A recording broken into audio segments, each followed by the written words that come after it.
my channel. I'm Jess Cannell, and I'm here to extend an invitation to you. I want for you to read this book with me. It is Chappaquiddick by Leo D'Amour, and the subtitle is Power, Privilege, and the Ted Kennedy Cover-Up. It has not always been titled this. When it was first published, it was published as Senatorial Privilege, the Chappaquiddick Cover-Up by Leo D'Amour.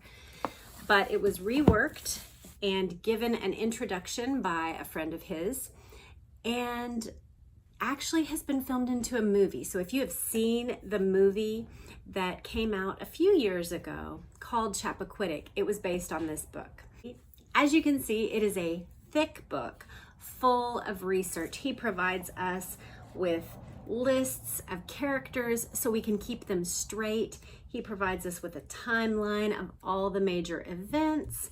So this book is going to be good, and it's going to be systematic and careful, which we are currently finishing up our read through of Ask Not, the Kennedys and the Women They Destroyed. And many of you have expressed your concerns or disdain for sometimes the way that she takes fictional license, she creates conversations, she uses literary devices to help us intake the stories, and I think her work in that vein has been useful as far as it goes. It does help us get a sense of these women and the lives that they led and the relationships that they had that often led to their demise or their maluse. And so we've had great conversations about this, and we are moving toward the end, but not yet quite to the end of this book. So if you're interested, I'll just point you in this direction, that this is an excellent, fun conversation about a myriad number of women and the ways that their lives were impacted by Kennedy men. Now, instead of using our little handy dandy chart, we have had this chart and we have worked our way through it and talked about various women on it. Well, in this book, we are dealing with the last Kennedy child, Ted Kennedy. These are his looming eyes over the scene on the cover of this book. And essentially, if you don't know the story of Chappaquiddick, let me walk you through it very quickly. Jo and Rose Kennedy had 9 children. The first one was Joe Jr., and he was supposed to carry all of the political ambitions of his very political father.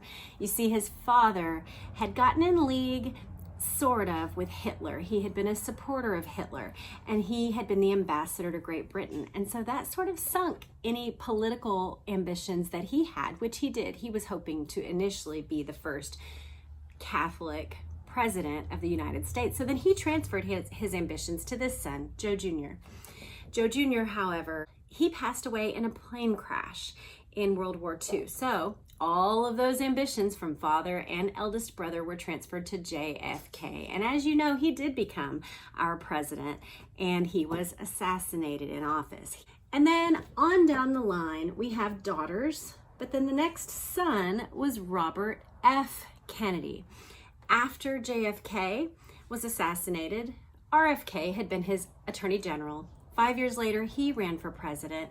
And while he was on his way, literally within weeks of accepting the Democratic nomination, he had locked it in. Johnson had stepped aside, and RFK was the presumptive nominee of the Democrat Party. So he was going to be the next Kennedy son, carrying the hopes and dreams of the father and brothers. He was assassinated in 1968. And so there were other daughters, but the one remaining Kennedy son was Ted Kennedy, that last baby of the family.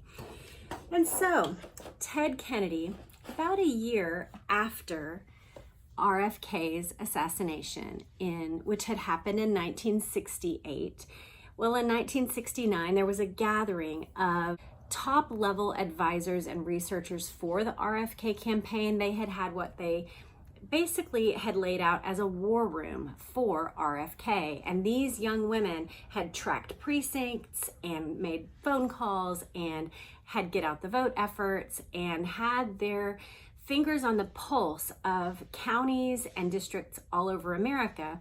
And they were called the Boiler Room Girls. And those young ladies, most of them in their 20s, they were hardworking young women who were sort of the gears for the campaign. And so when he was assassinated, they would gather afterward and grieve together and remember old times and throw parties where they could get together and reminisce and just be together. And some of the Kennedy elite crowd would join them at these get-togethers. And so that brings us to the time of Chappaquiddick. In July 1969, there was one of these gatherings out on an island called Chappaquiddick.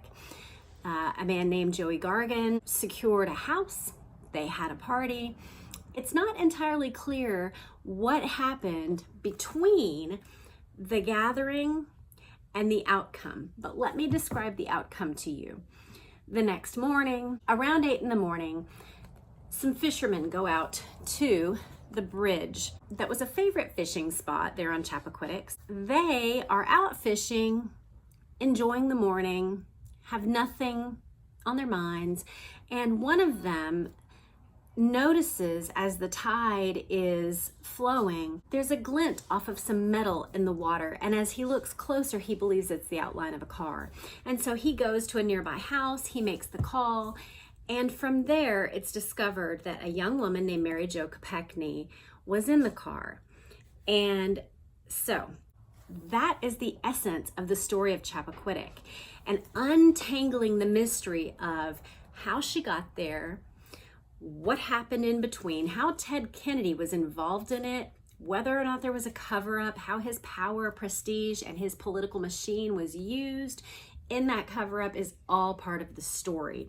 You can kind of get the sense of it from here. He was a senator at that point, so senatorial privilege came into the debate, but he certainly was given far more credence than just your average person involved in such a car accident might have been. And so we're going to just read through this. There's over 50 chapters, but we are going to read through a few at a time and discuss them. And so I hope you'll join me. It's a fascinating story.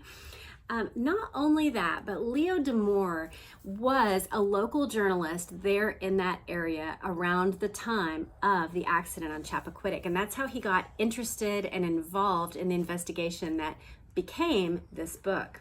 I hope you'll join me for this conversation. If you are not subscribed, please subscribe to this channel so that we cannot miss an episode. I want to discuss this with you. I want to review the evidence, and let's talk about the story and talk about the possibilities. There are so many interesting rabbit trails to take with this, but it also has tendrils into the Kennedy family that relate back to our discussions that we've had in this book. So for about the next 2 weeks, we are going to be finishing up this book, but on Wednesdays, I'm going to be releasing episodes of Chappaquiddick so that we can get into Chappaquiddick a little bit before we have our final episodes of Ask Not. So I hope you'll join me for both. If you're interested in this, go back to the first episodes of this and watch through. I think if you're interested in the Kennedys through the lens of Chappaquiddick, then this will give you some great history into other parts of the family. And if you've been joining me for Ask Not, then would you just take the plunge with me into this dark and sordid story? I hope you'll join me for our discussion of Leo D'Amour's Chappaquiddick. Bye.